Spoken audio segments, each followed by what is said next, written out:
Good morning. I always forget to look in the camera. It's over there. It's opposite. It looks like it should be in the other direction. My coffee's brewing. This is my morning cup. Someone knows what this means. Yes, good. This is my kitchen. I thought I'd sit this way around. I woke up very early today and I had a very cool dream. Dreams are so brilliant, aren't they? Because they bring you information. Sometimes you go places and do things in dreams, as in other dimensions, and other times they're there for ideas. In this dream, I had the idea to get a whole different group of people, lots of different kinds of people who found themselves in a group and were starting to get a bit factious. And the idea I'd had was that we were going to do a demonstration, not a competition, but more of a festival of food, and that people then naturally formed into little groups, and then they wore costumes which reflected their food choice. And in the dream, because it could be fantastical, there was a group who had decided to go for an animal theme, and so they were wearing this sort of fur, like thick fur coats, and some kind of plumage on their heads, feathers. That was funny. But it was because it was giving me that information. Remember, you're good at having ideas and inspiring people with your ideas to get creative. And I am, and I love doing it. And usually I do it with smaller children, but I'm going to be doing it with adults, I think. So here we go. Half of this story is about me and what I'm up to. And I've got some more encouragement with my jobs for the US of A, getting over there. It's a very complicated thing, and it's just all about interweaving money, time, organization, energy. And in between that, I think of other things, like the fact that education is changing before our very eyes, and how that happens. That's what I was thinking about this morning. Hang on, let's move this camera down a bit, distracting me. So when I did my PhD research, which was back in the 90s, 94 I started, and I got the PhD actually in 2001, but I finished it in 2000. I was studying something that was a few people were interested in, and the people who were interested in what I was studying were followers of Rebecca and Mauricio Wild, who created the most extraordinary school in Ecuador. She was German, and he was Swiss, German, and Ecuadorian. Those were his two parents. They fell in love, and they decided to move somewhere where they could do what their soul told them to do. And so they set up a school in Ecuador because it was a place that had still some freedom, just on the edge of Quito. And then they also set up in the mountains a sister organization. And what it was a school of self-directed children. So they organized the environment. The actual building structure was not quite circular, but almost. And they had learning areas. You'd have a language area and a measurement area. You would have a water experimental region, artist creative stuff, and then there would be libraries available for the children. I mean, it wasn't a huge place, but what they found was these children were following their passions, and the adults were there to support them. So it wasn't a class teaching 25 children, this is what we do. It was exquisitely curated materials of diverse types in organizational structure, where children could be stimulated by materials, whether those are books or things, measuring instruments, wood. And the adults were there to interact with them, to open up this crystallizing intelligence as it started to evolve and sparkle. And that is what experimental play is all about. If you've ever seen anyone playing, child or adult, it's this one dong, dong, dong, dong, dong, dong. One thing leads to another. And it's exciting. That's why play is the best learning you can do. And so these schools would just play, but it was deep learning play. And because of that, the children were not only happy and fulfilled and active and healthy, wonderful, yay. When they then went on, some of them wanted to go to university, the universities looked at them first and said, your transcript shows absolutely no results. Yeah, that's right. We didn't do exams. So, and then they would have a conversation with these young adults, these children coming to university, and be blown away. And these students became leaders every single time because they knew how to think for themselves. They understood their feelings. They understood what they loved. They understood how to learn. And that stuff, that's what I bang on about all the time. And it's probably got me kicked out from my last job because I actually wanted the children to learn, to know, how to discover, how to learn, to activate intelligence, to think. And yes, this system we are currently kicking to the curb, has been done to deliberately dumb us down. Most of you know that. But how they did it was slimy and sneaky. But the way out of it, the reason I came to this curving around in spirals, storytelling works like that very often, is I was musing this morning and yesterday how it is that when I researched what I did, which is how children learn, how children not only learn taking information, but how they feel about nature, about their environment.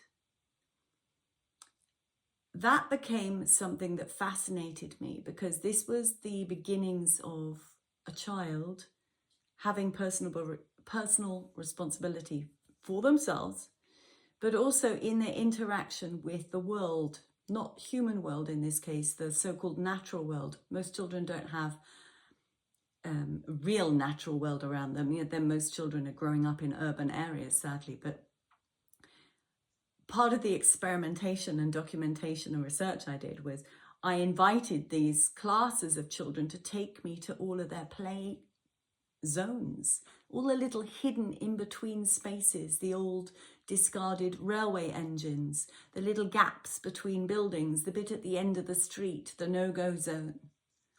All of these little leftover spaces, and yes, a couple of playgrounds. But they showed me and shared very generously with me where they went, and we mapped that. Because I was looking at their dynamic interaction. I understood that I spent my free time out there in nature because that's what healed me. It's what enabled me to cope with my very emotionally deserted family and the very strange dynamics of school. I was interested in learning, but play, relationships, competition, social strata were just bizarre for me. It was like, why are we doing this? So I spent my time with nature, and of course I love and care and are one with nature, very much so. So I was fascinated, how can we allow that, enable that for children? Because surely this is going to enable the opposite of what Rachel Carson talked about in her Silent Spring back in the 1970s, when she described a world where you'd wake up and there'd be no birdsong, which is in many towns because of so much frequency interference. So yes, we are at the Silent Spring place in places. So I always wanted to know, how can we bring children back? How can we enable them to stay children, the beauty that children are, and in that, even in urban areas, interact, relate with nature? Because when you have to debate with nature, when you deal with it, you learn to respect it. You understand, the bramble has thorns. Let's either care for that spot so we don't get overgrown with brambles, or keep away from it. The nettle stings. Right, let's clear it, or let's work out what we can do with it. Oh, look at all these fallen apples. They're attracting the wasps.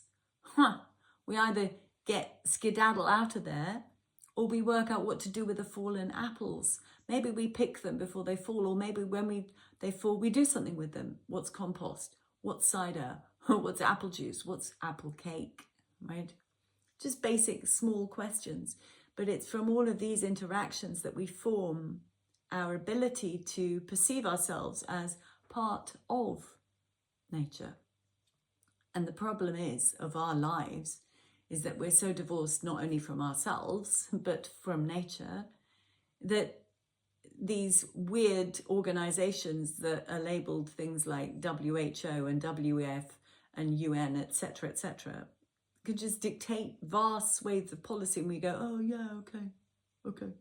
Because we've all forgotten that it's how we make our daily choices that depends on what we do with nature. And we've let huge corporations buy up vast tracts of land. We've let huge corporations put complete toxin into our water and our land.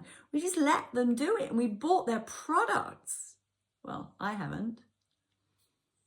But so many people have, really well-meaning, sweet people have, because they haven't bothered to think. We have to bother to think. And the lovely thing is that when children spend time out there, and you might remember this if you were born in the 70s or the 60s or the 50s, you had the ability to go out somewhere, whether it was your garden or into the streets of the village or the town, and hang around and interact. And mostly it was social interaction, but there was also with the elements of nature. And when you have to deal with it, you have to understand it. You are forced into an understanding through the necessity. If you sit in your bedroom all the time on a computer, a laptop, a mobile phone, an iPad, whatever, and you're dealing with games, that's quite interesting for some mental skills.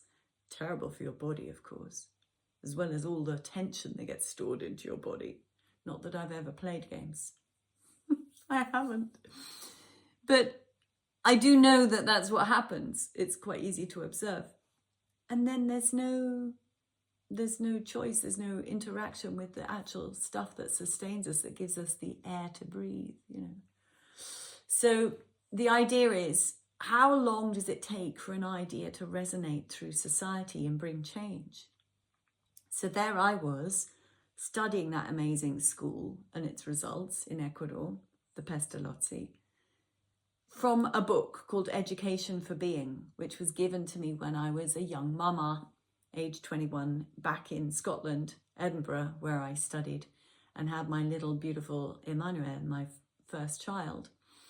And I used that book to reactivate my own sense of what I wanted for my son. It gave me permission to follow my soul and to provide him with good things and experiences.